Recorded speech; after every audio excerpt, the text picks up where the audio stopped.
Kevin Hensley, thank you for being here and welcome to the show today. Yes, thank you for having me. I'm excited about talking about everything that you've done in your career. Let me start off with a quick introduction, Okay. and if you we'll add on from there once I get done, if you don't mind. Welcome back to the show, everyone. Today is a powerful one. We're joined by a true American hero, Kevin Hensley, a U.S. Air Force veteran and HBOT hyperbaric oxygen therapy advocate, and someone who has turned his fight into a mission for all of us. Kevin Hensley deployed 8 times in support of combat operations in Iraq, Afghanistan. Kevin was exposed to burn pits on nearly all his tours overseas. Kevin currently serves on the committee for the Grunt Style Foundation program on HBOT. Kevin is also the author of Why Not HBOT, the battle to bring hyperbaric oxygen therapy to Americans' wounded warriors. Kevin, would you like to add a little bit more on your intro, my friend? Sure. Great to be here again. Thank you for having me. Thank you for taking the time out to have me on your show podcast here. So not only hyperbarics, but we worked with an organization called BurnPit 360. We are able to get the largest medical bill passed with the onset of the VA, which is called the PACT Act. 3.5 million veterans and about 1.5 million family members or survivors were involved in this. We've seen great numbers to where we turned it around from 80% denials to almost 75% approvals for claims with the 23 conditions now that are being added. Some are being added even as we're talking to increase those conditions for benefits and compensation. Nice. We spent some time up at the Capitol, walking the halls of Congress, knocking on doors, and also there is going to be a documentary called Firewatch that's going to come out. They're just trying to get the legalese, I guess you could say, on it to make Okay. sure it's all covered. It's going to be a 3-part documentary series called Firewatch. Look out for that. And it talks about Leroy and Rosie's journey, starting from a table in Robstown, Texas, and again, passing the largest legislative bill with the onset of the VA in history. Wow, that's incredible. And so you guys, BurnPit 360, help veterans gain those benefits then, right, as well, you said? Yes, they Wow. they educated and informed not only Congress, but the veteran community. We staged a fire watch out there where they spent 6 days and 5 nights out on Capitol Hill. Wow. You can't actually sleep on the Capitol steps, so we stayed up all night and overnight, and we had about 157 people that were even from different countries and visiting the Capitol that just wanted to hear what we were doing and believed in what we were doing. Could you imagine 3.5 million veterans standing on Capitol Hill saying that they wanted their benefits? Wow. So Love it. it's a great success story. Not only for the veterans that are going through the unfortunateness of cancer and some other issues, but also for the survivors, because the ones we lost really tell the story. Those Yeah. survivors, they want to know that their husband or their wife, their service wasn't in vain, and initially why the government didn't help them take care of their families and stuff like that. So it's a big, huge movement. It's still going on today. Things are happening today. If you look at the Kevin Lloyd Project, you'll see a Marine that just passed away, unfortunately, with cancer. Yeah. That was kind of pushed off to the side, if you will. And so we're trying to prevent those veterans from falling through the cracks and not getting their benefits, compensation, and the care that they need. Well, nice, nice. Well, I'm excited about talking about the care today with HBOT. HBOT's not just for veterans, but many Americans that are suffering with ailments, mental health, etc., chemical exposures. We just basically once you've listened to this podcast, make sure you subscribe, share this so many people could get the education, the awareness of what Kevin is working on. So let's dive in, Kevin. Anything else you want to share before we start? No, go ahead. Okay. let's start at the beginning. If you could tell me about your journey growing up and joining the Air Force, please. So I was born in Pontiac, Michigan. I spent most of my time in Michigan before I enlisted in the military. I did the baseball and soccer and football. I tried my hand at that. I'll tell you, I wasn't very good at it, but I dipped my toe in that a little bit. But grew up. My folks, my dad retired from General Motors, one of the big three. I Nice. worked at Pontiac Motors, so that tells you how long ago that was. Yep. He was also a Navy vet, reserve. He spent 7 years in the Navy. My brother spent 3 years in the Army, and my uncle was a Marine, and my cousin was in the Air Force. As time went on, when I got ready to graduate, the Marines and the Army were coming. The recruiters were coming to the high schools and knocking on doors, and I thought, well, where are the other two at that time? Where's the Air Force and the Navy? Right. Fast forward to when I was about 13 years old, I went out to California and went deep sea diving. I wanted to be an oceanographer. Oh, wow. And when I went out there, I got sick on the ocean. So I said, oh, the oceanography and the Navy is probably out of That's out. Okay. out of my wheelhouse there. So I talked to my cousin who was in the Air Force, and he said basically once you get through boot camp and stuff like that, you're going to have a regular job. You're going to have supervisors you like, supervisors you don't. Correct. So I took the ASVAB and I enlisted into the Air Force, and I went on delayed enlistment in July of '94, and in January of '95 I went in as a security policeman at the time, now security forces. And I set off to Lackland Air Force Base, gateway to the military for the Air Force, and I went through basic training and tech school, or ATI they call it for a lot of people who are familiar with Army and Air Force or Army and Marine Corps lingo. Yep. I became basically an MP for the Air Force. Nice. Security police, and then I went to Fort Dix, New Jersey for ground combat training. And I went off to my first base at Moody Air Force Base down in Valdosta, Georgia. Wow. That's amazing. So from there, I went and spent about a year and a half there, and I went over to Korea. Well, I deployed to Jordan in '96.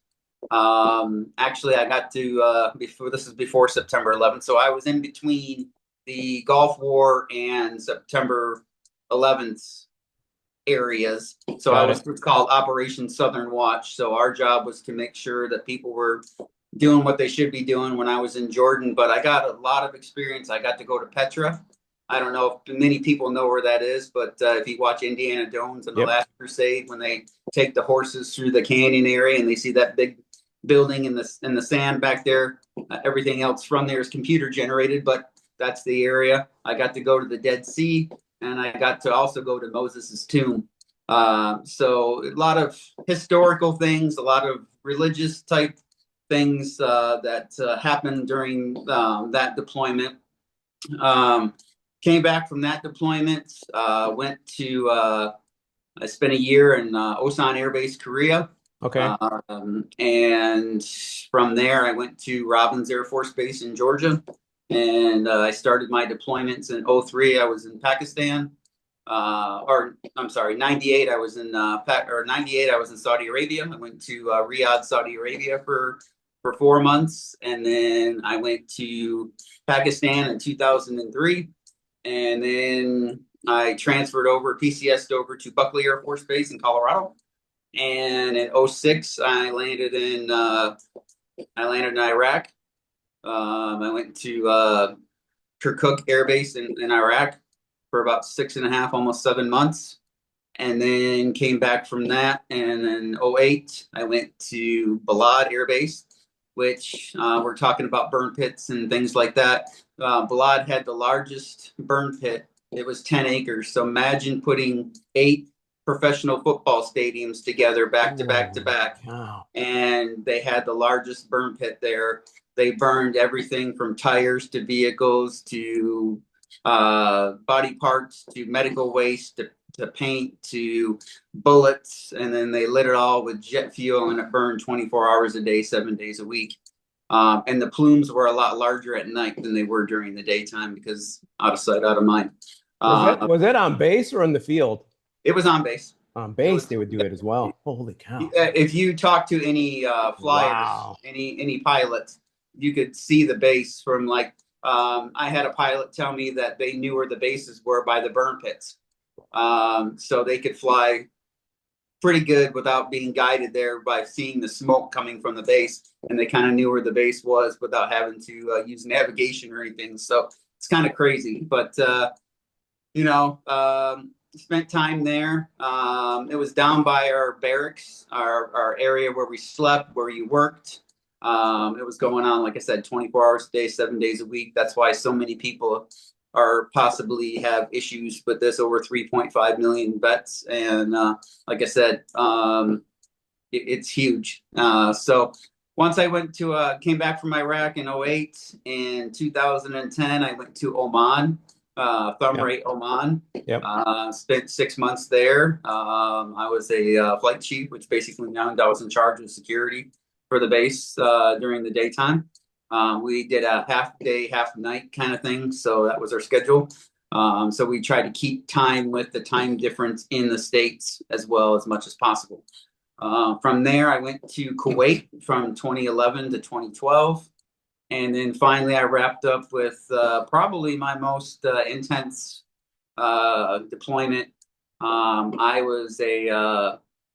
basically taught the Afghans how to secure their base. And unfortunately, we all know how that ended up later on. But in 2013, the Air Force does not normally deploy with, it's very different than a Marine or a Army battalion that has everything at your exposure.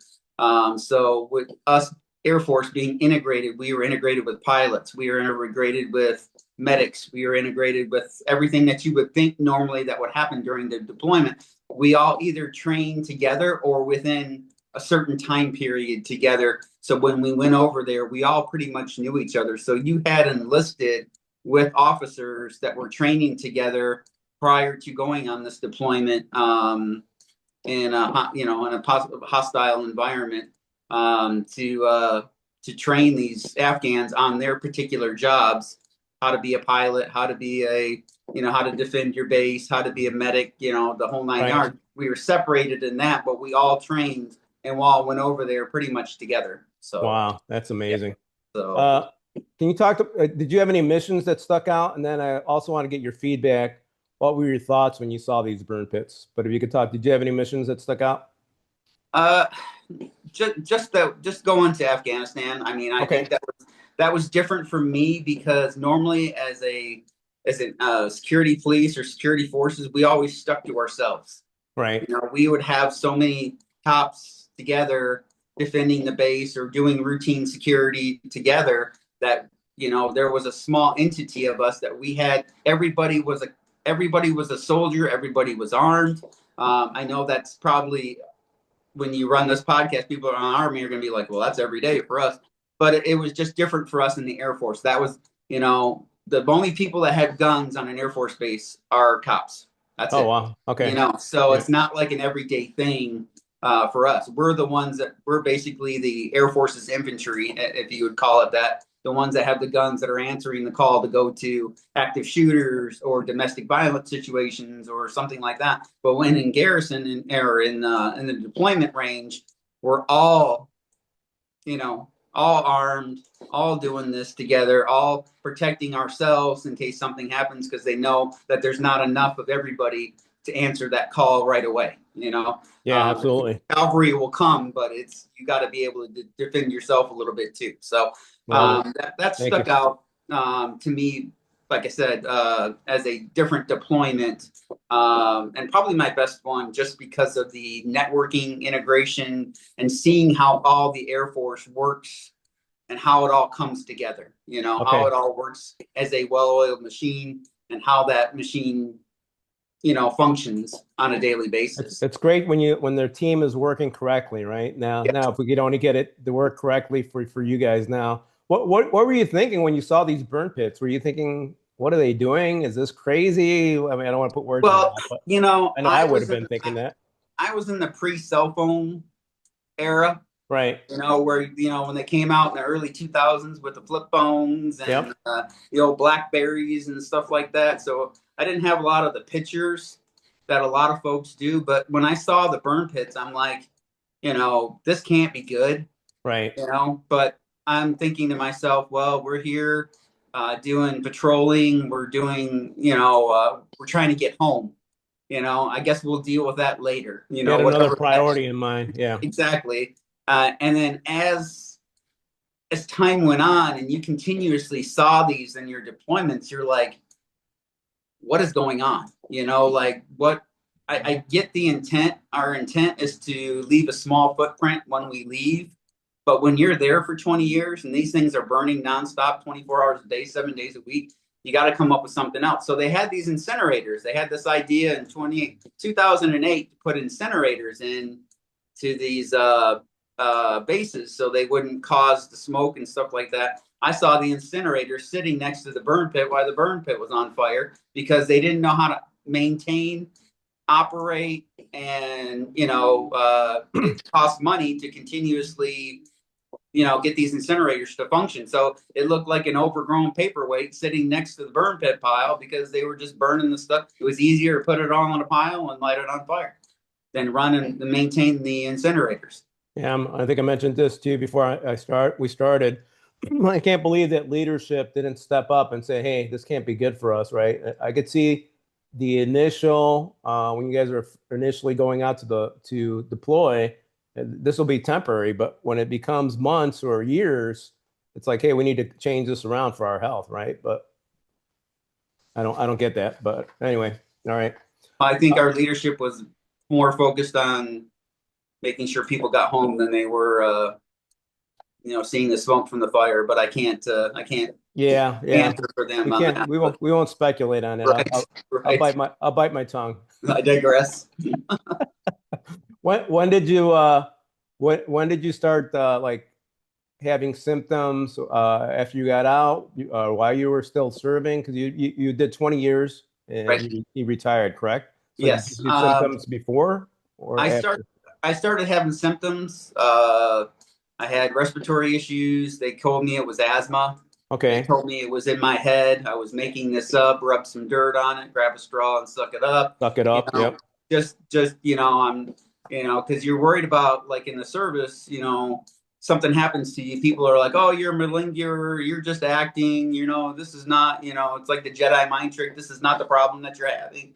You know, so you get to a certain point and you're like, well, okay, because you know we were taught when we were grow up that we listen to doctors. They're the ones that know this is what we're doing, and so they give you an inhaler and you press on with you know what you're doing. So Right. you don't really think of like, hey, Questioning them. this could Right. be something else deeper, right? Right. So I came back from Afghanistan in early 2014. And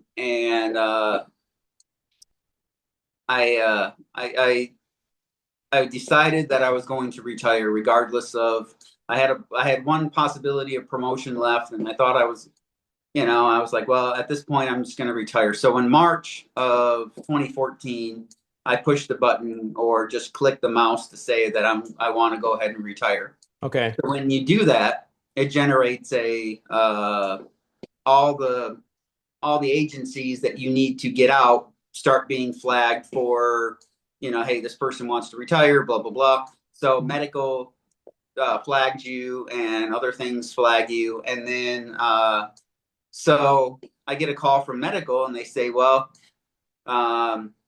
you fell through the cracks. We're not going to retire you. We're going to med board you. And I'm like, excuse me, I've only got 9 months in the service left. And they're like, at that time, an E6 was only allowed to stay 20 years. Okay. So I only had 9 months in the service left, and their med board takes between 24 to 48 months. No, so And much I'm for like, that idea. well, Yeah. what's that? Yeah. So I said, look, I've only got 9 months in the military left. And they're like, well, you fell through the cracks, and we're going to look this over, and we'll call you back. Okay. So about 3 weeks later, they called me back and said, "Oh, we're going to go ahead and let you retire." And I'm like, "Oh, thank you so much.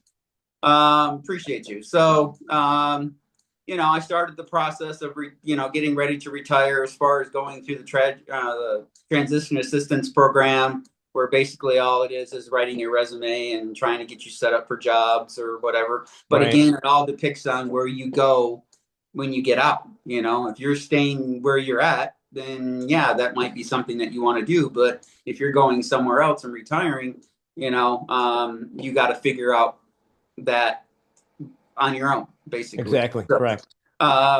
so I finally got out,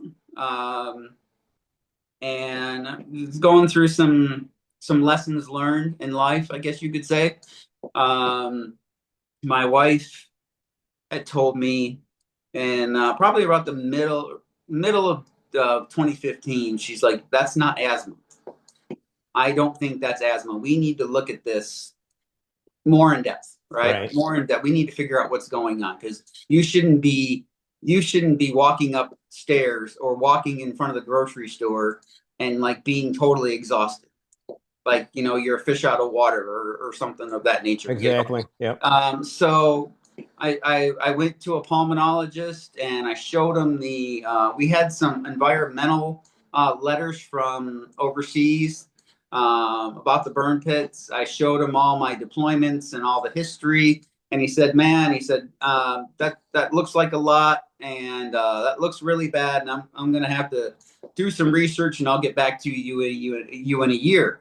And I'm like, "No, that's In a not gonna year, work." holy cow. Right. So I went and found Dr. Miller through Burn Pit 360. We joined Burn Pit 360 because I had told my wife that there was a lot of smoke, and they were burning this stuff, and so we found Burn Pit 360, and we found Dr. Miller in Vanderbilt University in Tennessee, in Nashville, and he was initially he was diagnosing veterans. He diagnosed like 39 out of 43 vets with constrictive bronchiolitis, and the VA stopped. He used to be the VA used to send people to him, and they stopped because they didn't want that to get out, like plausible deniability. I don't know if it was Wow. the VA wanting to get out or the military wanting to get out. I don't know, but basically they stopped sending veterans to him. So I went on my own dime, on my own accord. My wife and I spent over $30,000 between deductibles, copays, travel, hotel stays, et cetera, et cetera. So I went to go see Dr. Miller in 2016, and in 2017 I was on the table for a lung biopsy. And as soon as they opened me up, they told my wife that they could see the soot and the ash on the outside of my lungs, and they already knew what it was, but the biopsy was a formality of, the medical diagnosis itself. So at that time, I'm like, okay, now what do we do? Where do we go? I was coming out of the lung biopsy, and I went into tachycardia. My lung collapsed. It's a pretty extravagant, procedure. And so I was like, well, if I've inhaled it in my lungs, where else is it? Where else is Yeah, it? that's true. Yeah. So in 2018, we went to a place called Sarascan in Littleton, Colorado. Okay. They're no longer in operation anymore because of COVID, but they used to be able to test your brain. You would give them your history. They would stress your brain, and then they would do it normally. It's about a 30-hour test. And given your history, and they can come up with a site alignment, site picture of your brain with what's going on, whether it be TBI, PTSD, anxiety, depression, toxic exposure stuff, on and on and on. And majority of my brain was green and blue. Green being toxic exposure, and blue being TBI. I did have colors for PTSD and also anxiety and depression, but the majority of it was called toxic encephalopathy. I think I might get that term wrong, and I apologize, but it's very similar to that. Okay. It basically means a toxic brain injury. I found out 90% of my brain was being deprived of oxygen, and that's why I was having besides the TBI, I was having difficulty with reading a page. Wow. and retaining what that page said. I was I was having difficulty. I would take corners too quickly on like a door edge, and I'd always hit the door. You know, it's a Holy cow. I couldn't remember if I took a pill right after I took it, whether I had the Sunday through Sunday pill box, thing with me or not. I couldn't remember if I just took the pill or not. I couldn't remember that. My cognitive function was terrible. It felt like I was trying to grab for a refrigerator door and I could never open it. I was trying to grab the handle. It just felt like I was in a brain fog, basically, kind of like the fog of war and the fog of toxic exposure and stuff like that. On top of the TBI from blast explosion, because in Balad they call it Mortaritaville, where they have a lot of indirect fire that happens.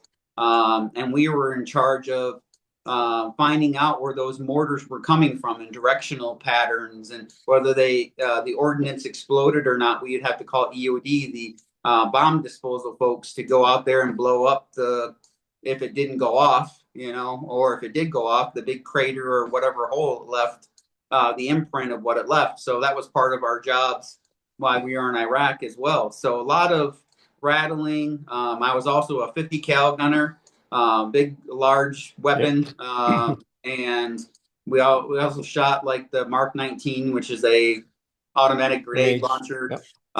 So a lot of exposure, flight line. I think I was gifted tinnitus, I think every vet was gifted tinnitus. I don't know if that's a gift or not, but when the bells ring at Christmas time, we continuously hear them even afterwards. So that's my little joke for the day. But love it. Right. So it got to a point to where our mission became finding answers, and answers provide hope, and hope provides solidarity. And what I mean by that is, okay, so I have this constrictive bronchiolitis. Now I've been diagnosed. There's no cure for this. And everybody's like, oh, this is terrible. Well, it's an answer.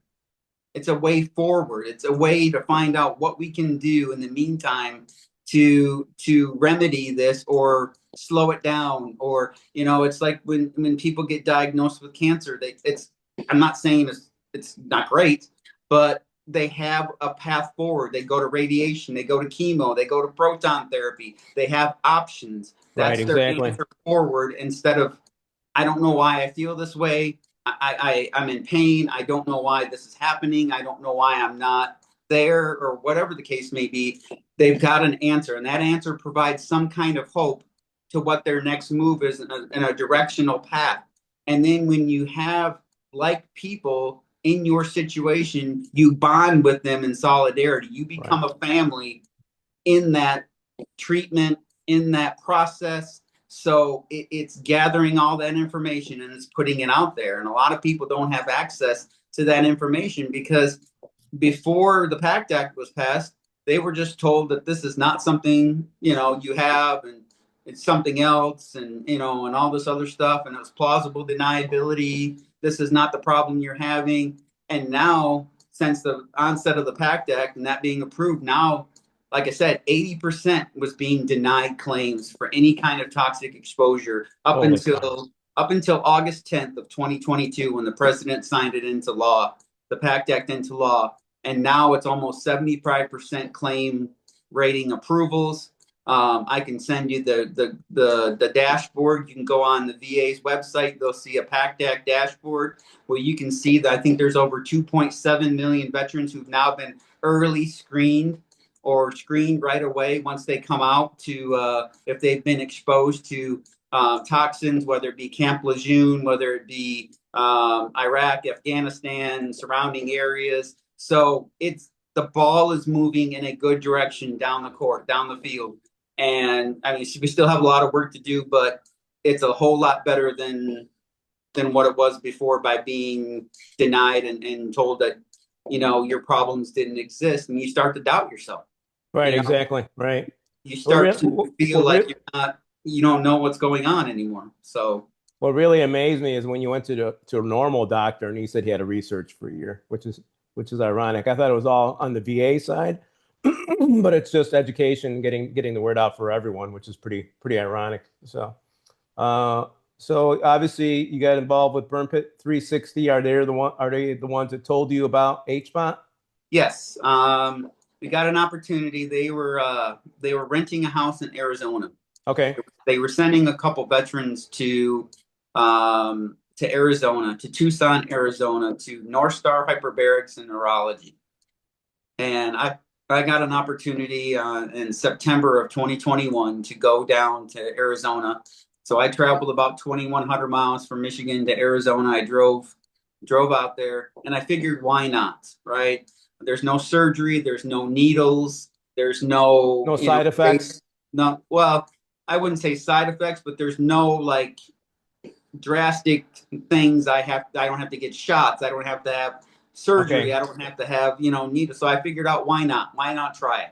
It Right. might be for me, it might not. I'll dip my toe in the holistic venture and see if something sticks, right? I'll throw spaghetti against the wall and see if it sticks, right? That's how we know it's done, right?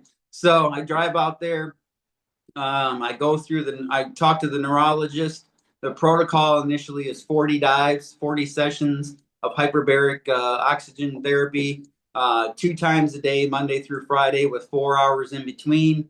I did it Saturday and Sunday for 1 hour when the other doc was in the office. So I based I committed myself to healing. That was my job. I did that. I stayed there. I like knocked it out. So after the 40 dive protocol, she reevaluated me, and I did another 40 dives, and she told me I could probably do another 30 or 40.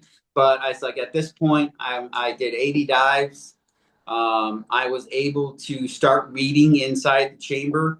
I was reading 300 or 400 page books that I could give you the cliff notes on. Now, mind you, before I couldn't read a page and tell you what was on that page. Wow. And I was retaining information. On my second dive, I took my first deep breath in 15 years. Wow. It scared me because I was waiting for that catch. I was waiting for that. When's it gonna come back? Yeah, exactly. Right. When's that gonna like, nope, you went too far. You went too deep. Right. So on my 10th dive, I started to feel like things, I started to sleep better. I started to have a better routine. I felt like I was getting enough sleep. Before, I would sleep 2 or 3 hours, be back up again. The insomnia was crazy. Like I took a little power nap and then I was back up for hours and hours on end. And what I saw in that chamber was a multiplex chamber, which means more than one person can go in this chamber. It could hold up to 6. I was in there with veterans who were going to take their lives. Same body, different mindset after I was diving. That's amazing. Just completely different. Suicidal ideations were gone. They couldn't believe that they even tried to attempt or thought about it. So just not only just my personal experience, but seeing others that were in there that were healing. Because what do we need? We need 2 things in life. We need oxygen and we need water. Exactly. Right? So at 1.5 atmospheric pressure, which is about 22 feet under sea level, we didn't dive under sea, but that's the equivalent of what we're talking about here, because hyperbarics has been around since the mid 1600s for the bins for Navy divers. It's been around a long time, but we're finding in the last couple hundred years that it's working for other health modalities. It's working for other health, helping to heal brain wounds, TBI, traumatic brain injury, PTSD or PTS, post-traumatic stress. I don't like the disorder because you weren't born with it. You got it in your service, or you got it during some kind of heightened thing that happened to you. Not necessarily you weren't born with, this disorder. So exactly correct. Yep. So I call it PTS. We found out with the onset of Parkinson's and MS and some other things. I mean, there's 14 approved FDA conditions for it right now. But my own opinion is that if there were others to be added, Big Pharma would lose money, and they couldn't make those commercials where the one thing that you are taking a pill for and the 30 side effects that they're listing off of the screen on a commercial. I can't believe that I'm watching, these commercials on TV for a pill, and for the one thing that you need it for, there's 30 side effects for for the one thing that it The may 30 help. side effects are making you sicker when in another way, Right. which is crazy, right? Right. So, but that's just my opinion. I'm That's not. my opinion as well. Yeah. So I'm I on board just, with you. Yeah. I've seen what hyperbarics can do. I've seen a friend of mine went in there with the onset of dementia. He was walking on a cane. Matter of fact, he was putting majority of his weight on that cane, Oh and wow. now he's walking without a cane. He's running. He's jumping. It's just monumental, the change that I've seen in people who used it. And that's why I'm pushing it so hard. I'm not just saying, well, this is a good idea because, I saw it on a commercial and it works or something like that. I went through it, and that's my pledge to everybody is that I got the opportunity to go to this. So I'm advocating for others to be able to have this opportunity as a modality. The VA put acupuncture and chiropractic in as a standard of care. And before that, it was considered snake oil or what have you. And in my opinion, the VA gives you a size 3 shoebox and says, here's your options for mental health. Go figure it out. Right, Well, exactly. not everybody fits in a size 3 shoe. Yeah. We're losing over 22 veterans a day to suicide. Billions and billions of dollars have been soaked into suicide prevention programs, and we're not moving that needle. If I came to you and said, as a CEO, and you came to me and said, I'm going to give you, you got 22 major problems in your company, and you give me $3 billion to go fix it, and I come back to you and say, boss, I spent your $3 billion and you still have 22 problems. Would you be okay No, with that? nothing's been fixed, by the way, boss. Yes, What's going yes, to happen to you, right? right. So I don't know why we've accepted that as a norm. And that's been going on since 2013. So for 12 years, we've sold billions and billion dollars into suicide programs. And I understand getting people out of the house and getting people away from, doing something, and going fishing or petting horses or going hunting or doing those things is great to get people out there. But that doesn't stop the suicide. That doesn't stop the night terrors. That doesn't stop Yeah. those things from going on. So we have to have what I call a mental health mashup, where we put hyperbarics and we put chiropractor and acupuncture and massage and whatever, and whatever your healing journey is may be the same or may not be. Remember when you were kids when you had that main topic and then you brainstormed and you put the little spokes out and you had the little subtopics and stuff like that? Well, Correct. however, your journey to healing and how it makes you feel better because of our dynamics are not the same. Our all that stuff is not the same. I mean, we're humans, but we're not. Our DNA is not the same. It's all charted by different, processes and stuff like that. Our living conditions are not the same. Our dynamics are not the same. But if we give these options to folks, the veterans, first responders, border patrol, active duty, guard, National Guard, reserves, people who have like situations in a situation that happened as far as like PTS or a traumatic brain injury where they have a rollover accident or they've hit their head or concussion syndrome like the football players do and hockey players and any kind of physical sports and stuff like that. You give them the option to do this and heal that brain, it can do wonders. Yeah, absolutely. And that's a great point. You have to be an advocate for yourself, right? Because VA doctors, they don't know everything, right? And they're kind of educated on a certain format, right? They have the lanes they have to stay within, and that's all they have. So there's other options. So I'm glad Kevin's on here to talk about the different options out there that you could get help, you could heal, you could get better, which he's been a great example of, and seen other veterans go through it as well. Where do people start? How do they sign up to go, and where can they go, Kevin? Well, okay, so for hyperbarics, there's 13 states that just passed legislation. Okay. And so you can go on that on the state they'll be able, like, for example, Kentucky. Kentucky just it's called Kentucky for Vets. You can sign up through them, and I don't know exactly what the process is, but there's a one pager that tells you how to sign up, and I don't know what the selection criteria is. In North Carolina, there's called HBOT for Heroes. They're doing great work out in North Carolina. In Tennessee, there's a guy named John Carter who's in Chattanooga, who used to be a Navy diver that's treating veterans and people out there. So hyperbaric, like I said, has been around. You've got to stay up to date on the legislation and where those states are. North Dakota and Missouri just recently passed legislation. You've got Texas, Arizona, Oklahoma, Florida. Florida, the governor of Florida basically said if you're a vet, you get HBOT for free, hyperbarics for free in the state of Florida. So there's Fort Lauderdale, Miami, Orlando. There's a whole bunch of places in the villages in between Gainesville and Orlando. There they have hyperbarics.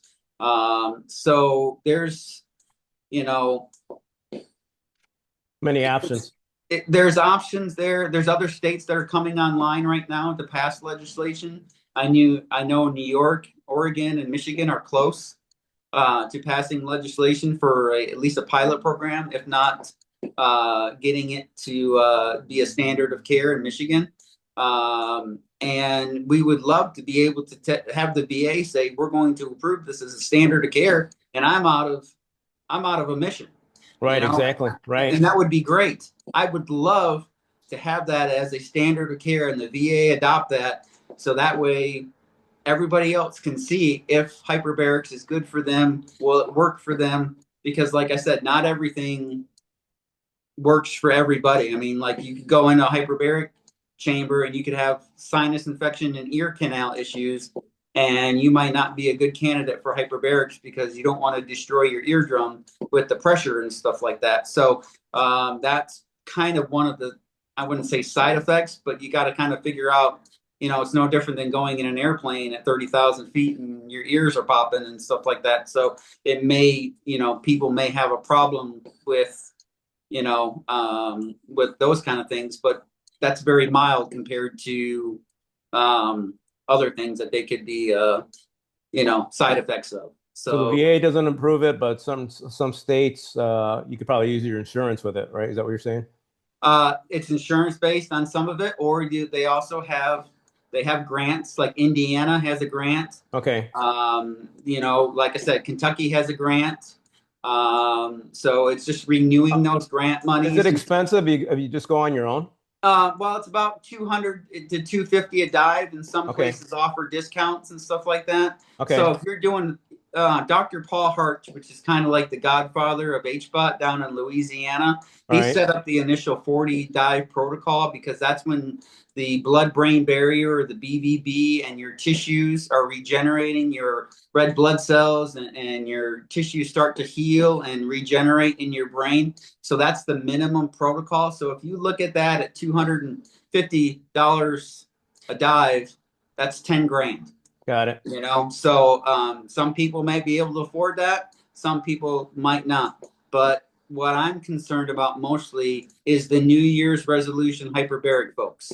They say they're going to go kind of like the gym, that they're going to lose weight, and then they go for 2 weeks. If you start this, you have to be committed to finishing at least those 40 dives, because you're not going to get something out of this unless you push through and at least do the minimum protocol. And probably now we're finding it's between 60 and 80, but at least the minimum is set so folks can start healing and feeling better and get their lives back, get their quality of life back, get their, get that feeling of being what they were previously to that exposure that they had, and kind of saying quasi normal to where they were before that injuries happened. There's testimonials out there. There's video testimonials. If you go to treatnow.org, you can see testimonials. If you just type in on YouTube, HBOT testimonials or hyperbaric oxygen therapy testimonials, you can find a whole bunch of different testimonials from Navy SEALs to Green Berets to Marine Corps Recon to sergeant majors and sergeant first classes and officers and generals and colonels talking about how they got their lives back and how they feel much better. I mean, it's just something to make an informed, educated decision on. And that's why I started to write the book. I love it. Love it. I want to talk about your book a little bit more as well. So I know that HBOT's been around for a while. I remember seeing back in the day, before I even know what HBOT was, celebrities having these in their homes, right?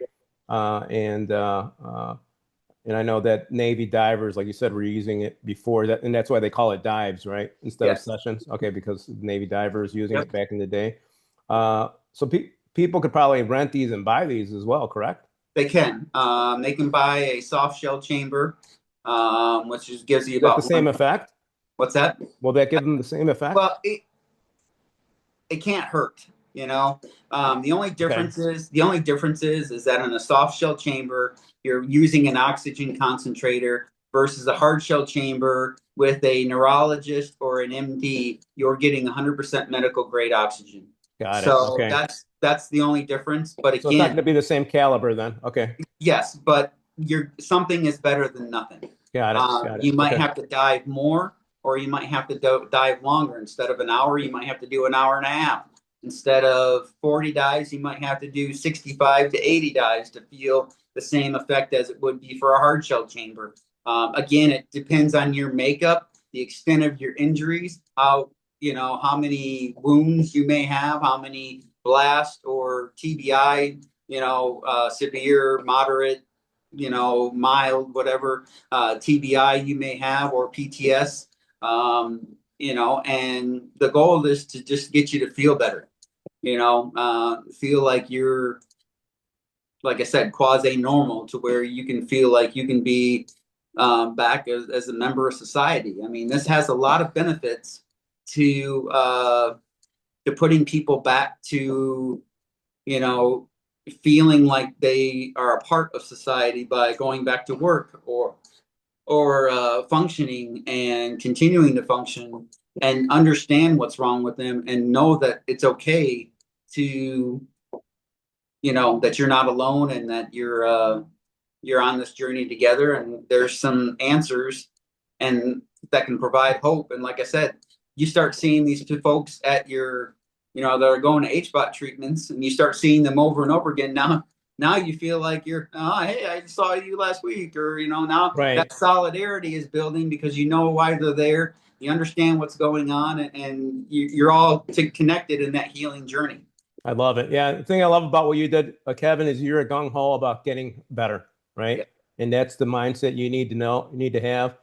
The other thing too is, if Kevin said he actually did get a brain scan. There's other locations where you could get a brain scan, so you can make sure that you know what the heck's going on. Because sometimes knowing is half the battle, right?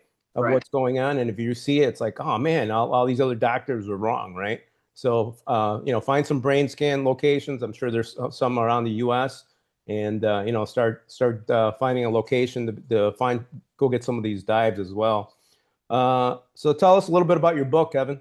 All right. So I wrote the book called Why Not HBOT.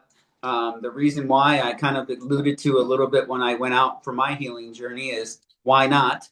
And then when they abbreviated HBOT, because everybody loves abbreviations, especially in the military, right? Right. Yep. So I just said, why not HBOT? Why not?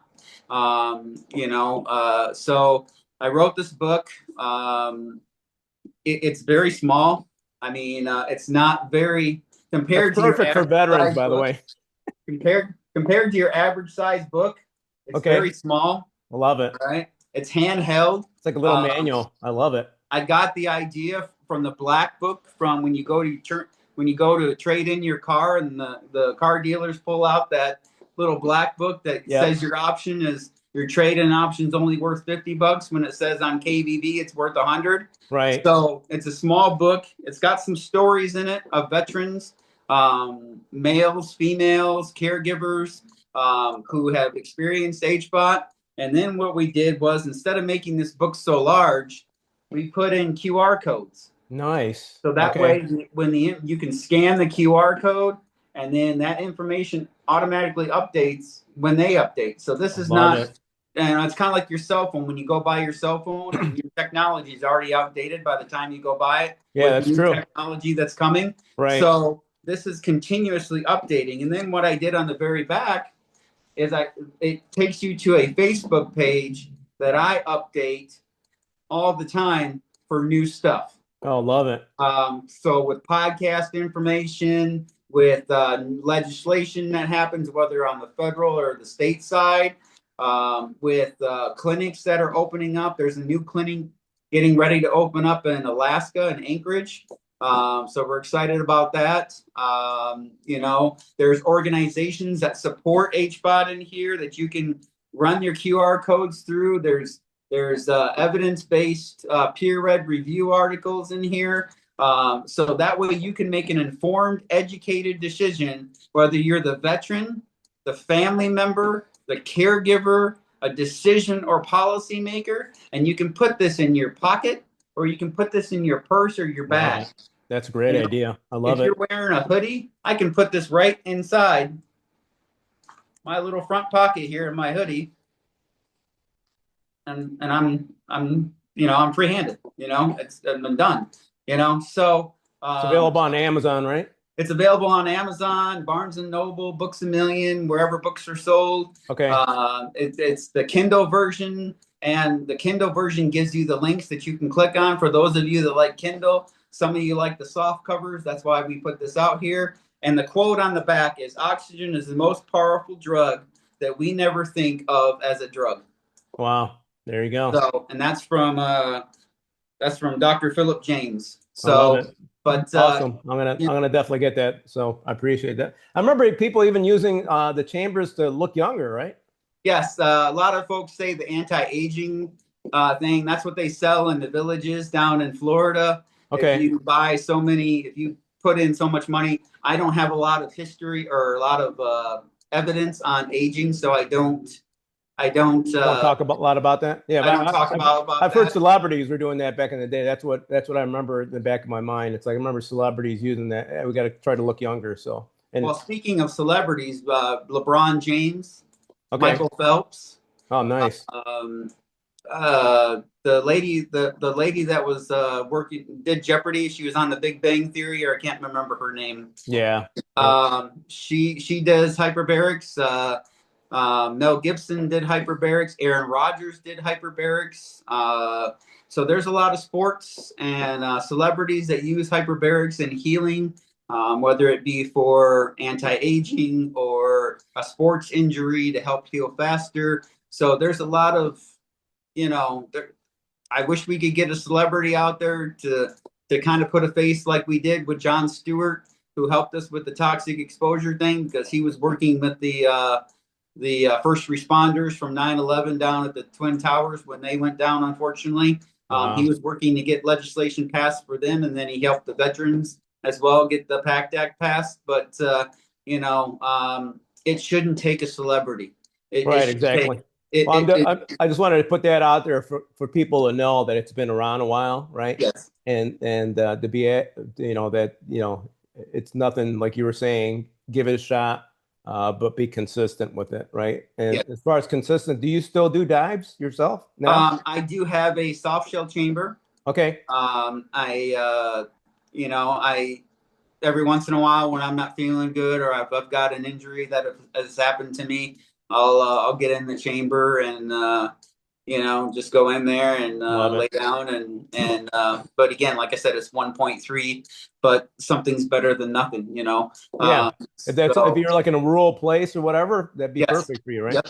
Right. Yeah. So and if you don't have a lot of clinic access, access to clinics around, and like you said, a rural area, then they're a little bit less expensive than you would pay for the dives. But again, I can't tell you how monumental it was for me to go to a clinic and learn about it before I actually dove into the soft shell chamber part. I had a whole lot better understanding, a whole lot better grasp what I was getting myself into and understanding what was going to happen to me. Like, for example, I'll tell people when they go into a chamber, take a piece of hard candy so your jaw is continuously moving around so your ears continuously pop.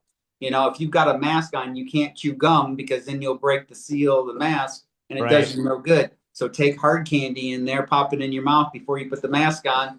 Get your jaw working a little bit so your ears continuously pop. That was one of the tricks that I learned while I was there. But I tell you, in a multiplex chamber, when you've got a bunch of veterans around and the veterans struggling, those other veterans are going to be like, hey, how can I help you? It's automatic.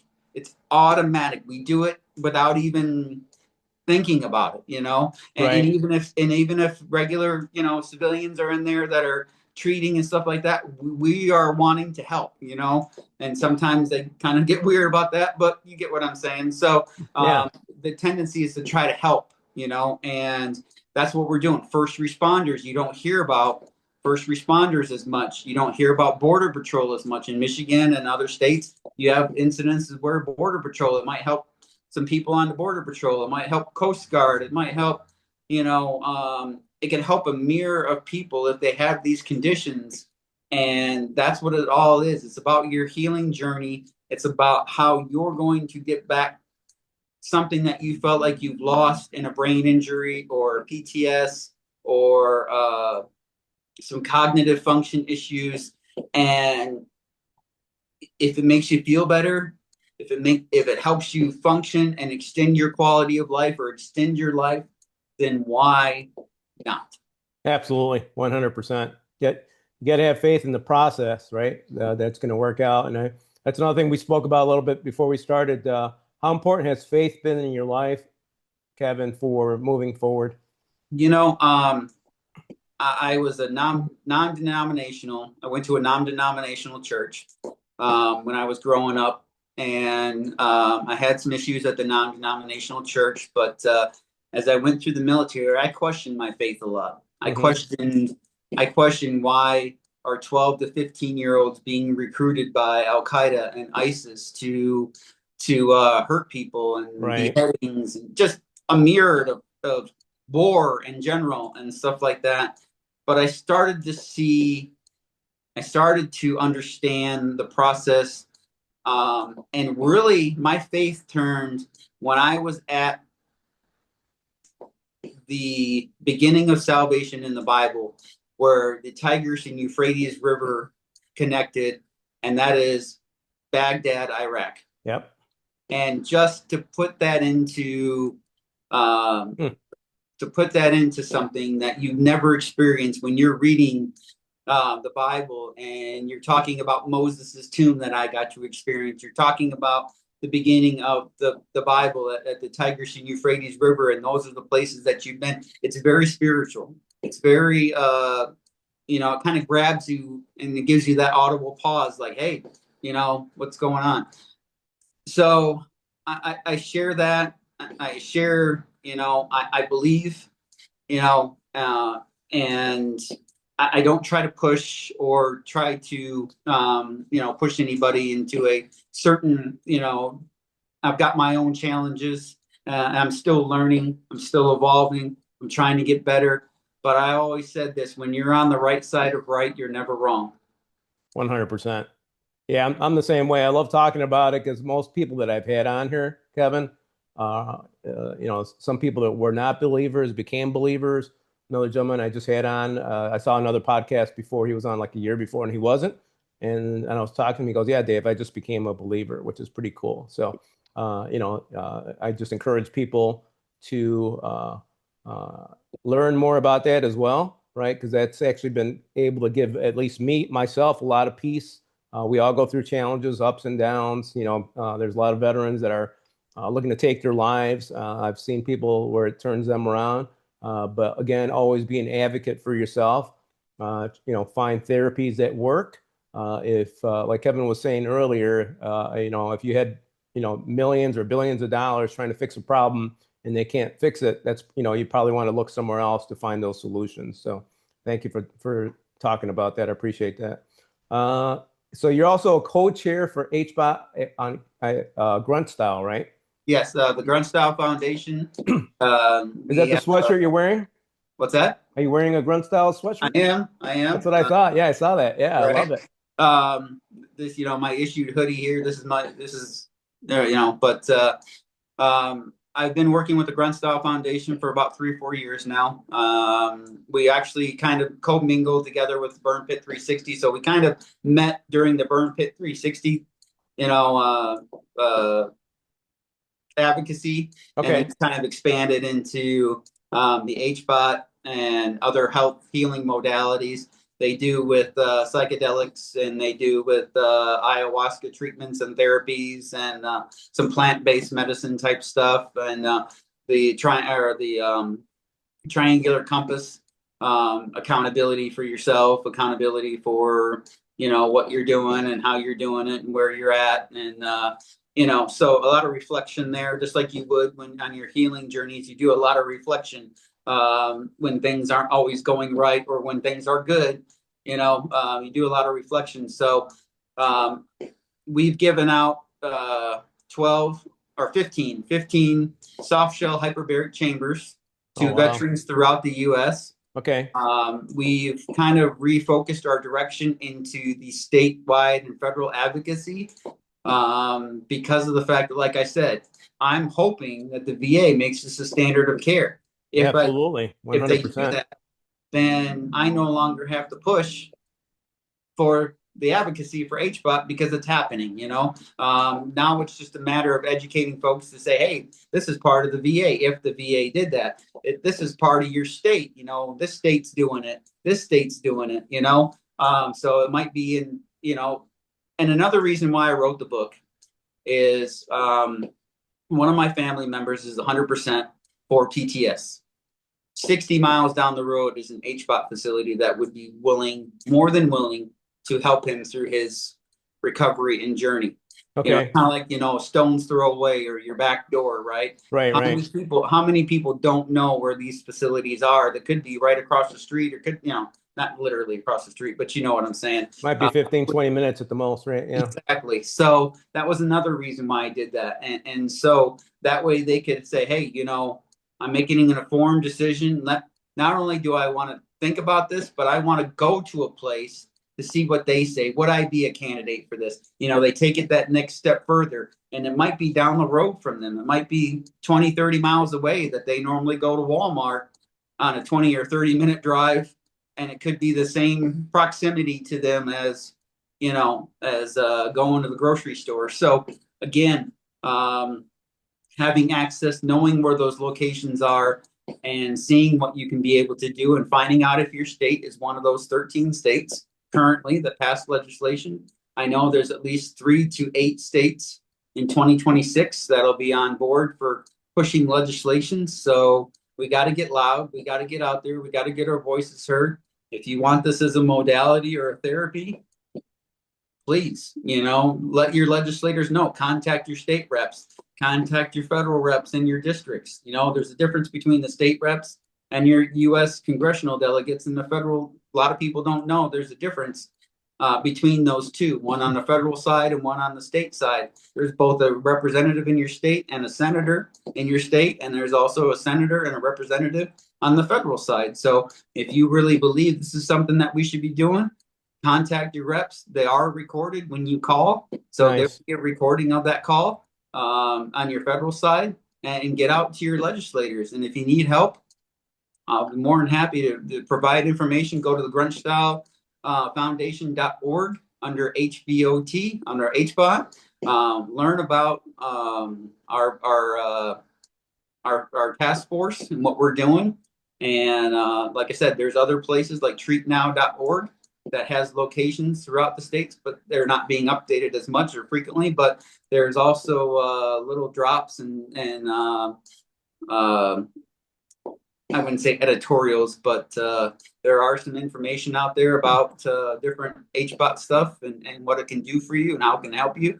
There is a documentary called Undeniable Evidence, Clean Medicine, Dirty Politics by Dr. Paul Harch, which is, again, the godfather of, well, I call him the godfather of HBOT because he's the one that set the protocol standard.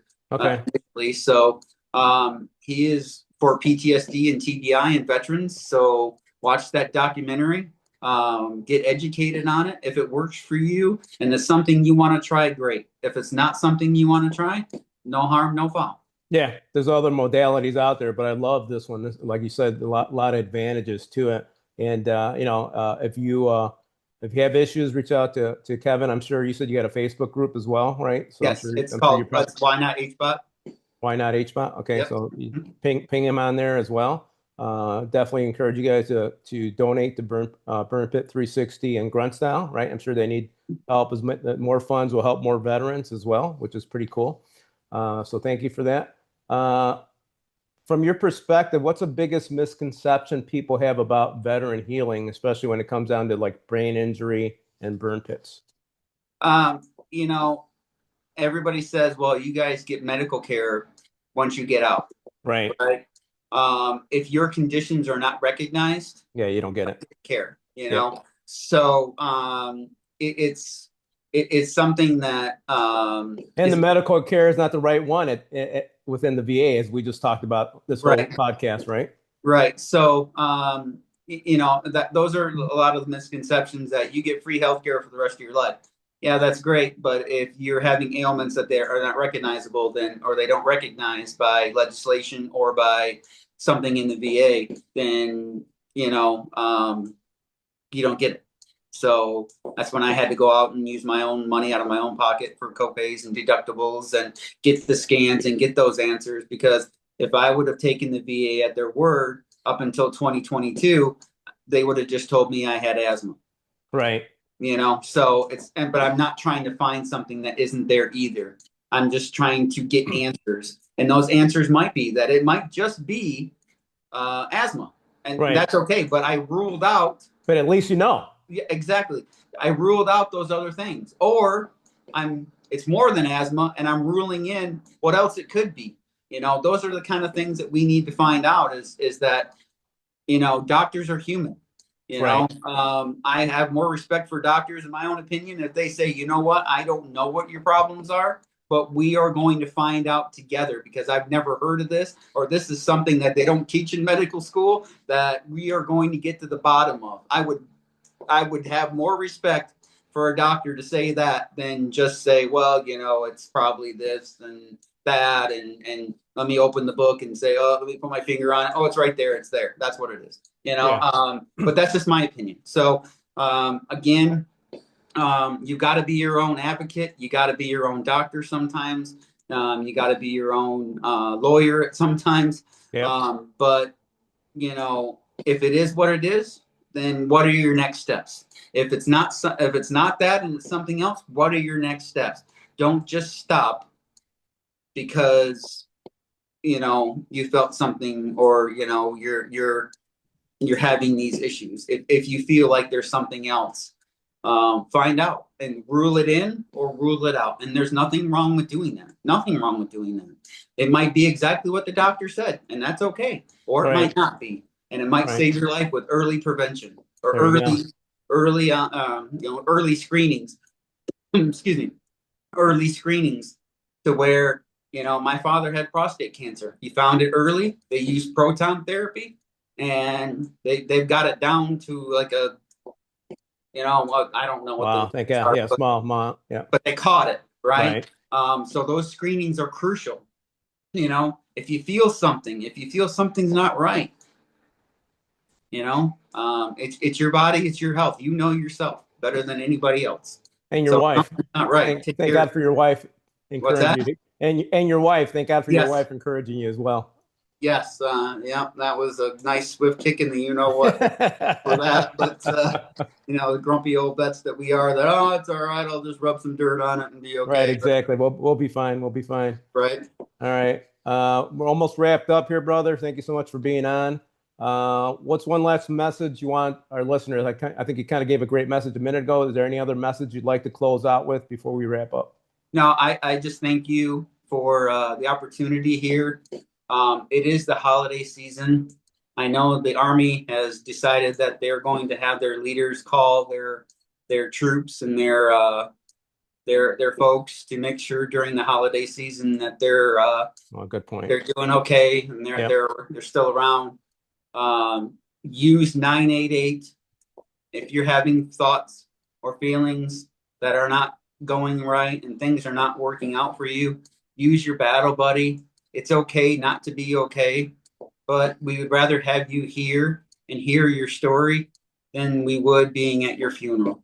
So God bless each and every one of our active duty, guard, and reserve military, past and present and currently serving over in harm's way and deployed locations. You're not alone. We know what it's like to be out there eating Thanksgiving dinner in the back of a pickup truck with a to-go tray and doing that. But it's also about the mission to protect the country and defend the United States against all enemies, both foreign and domestic. So we appreciate you. We appreciate what you're doing, our law enforcement, our first responders, our border patrol, all those folks that are out there trying to make a difference and protect the United States and our republic and our nation. Thank you and God bless you. Happy Thanksgiving, Merry Christmas, Happy Holidays, and thank you so much for what you do. Thank you, Kevin. That's a great message. Great reminder as well. Check in with your battle buddies, right? And the other thing I wanted to mention is if you're active duty, you can start doing this now, right? And maybe stay in longer if you're having issues. So keep that in mind. And even with, first responders, border patrol, like Kevin was saying, check this out, check this therapy out. It could keep you in the game for quite a while. So, Kevin, thank you for being so open today. And not giving up, but fighting, not just, fighting for yourself and fighting for others. I greatly appreciate that. It says a lot about you. So thank you so much. It's been an honor to have you on. To our listeners and viewers, if you're a veteran or veteran supporter or just care, here's what you could do. Share this episode, get the story out to as many people as possible, right? This way they're aware of what resources are out there. And as Kevin said earlier too, call your representative, state and federal, and tell them about this, the exposure, brain injury, accessible healing that we have available with different modalities, like Kevin was saying. And let's start making this right. And that, we enlisted to make things better. So our job's not done. We have a different mission nowadays. Kevin has his mission. I'm working on my mission to get the word out there for you guys. So thank you all for tuning in. And thank you for tuning in. Remember, these lessons can save lives. Stay focused, stay winning. God bless you, and thank you for listening and following.